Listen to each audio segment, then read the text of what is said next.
So hello guys, welcome back to another blog. So आज आपल्या काय आलेली ही बंदूक मी आणली माझ्या भावाने. तो आता जस्ट अक्कलकोटला गेला होता.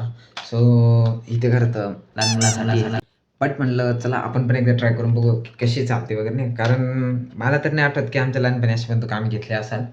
सो ट्रायल म्हणून बघू, चला ट्राय करून नाही का. आणि त्याच्यासोबत भेटले आपल्याला काही आता म्हणजे पॅकेट होतं ते, पण ते आपला जो बुबू आहे त्याला दाखवण्यासाठी नेली होती. तसं तेव्हा त्यांनी हे ओपन केलेलं होतं, तर त्याच्यामुळे तर काय ओपनिंग दाखवू शकत नाही.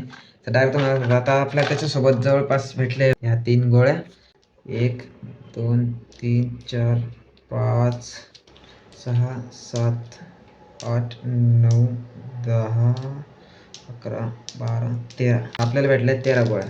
सो ह्या आपण एक एक मारून बघूया की कशी बंदूक वर्क कशी करते. पहिले तर आपण बंदूक बघून येऊ कशी आहे.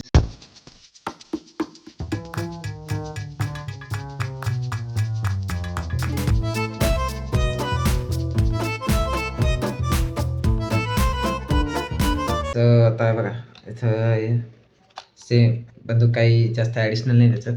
तर इथं फक्त एक ट्रिगर दिलेलं आहे. त्याच्यानंतरून हे सेट करायला असं मध्ये होतं.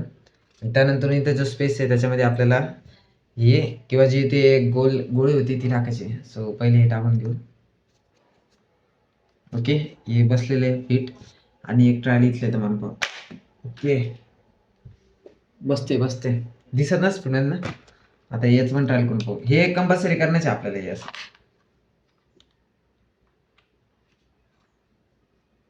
अशा प्रकारे ही बंदूक आहे. आणि चला तर मग याची आपण थोडीशी ना लांबून ट्रायल घेऊ नये का, की लांबून कशी शूट होती किंवा कितीपर्यंत टार्गेट नीट बसतो का नाही. चला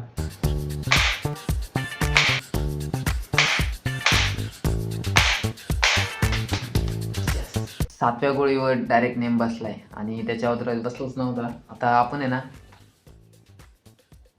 यावर करून पण नेम बसतो का नाही. 3च ऑप्शन आपल्या घ्यायच्यात.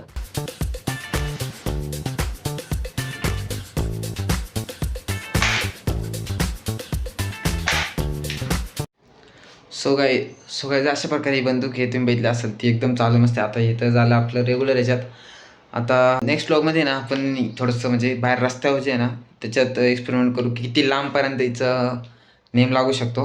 सो चला तर मग आजचा ब्लॉग इथंच संपूया आणि भेटूया नेक्स्ट ब्लॉगमध्ये. ब्लॉग आवडला असेल तर व्हिडिओला लाईक आणि चॅनलला सबस्क्राईब करायला विसरू नका guys. So bye bye guys.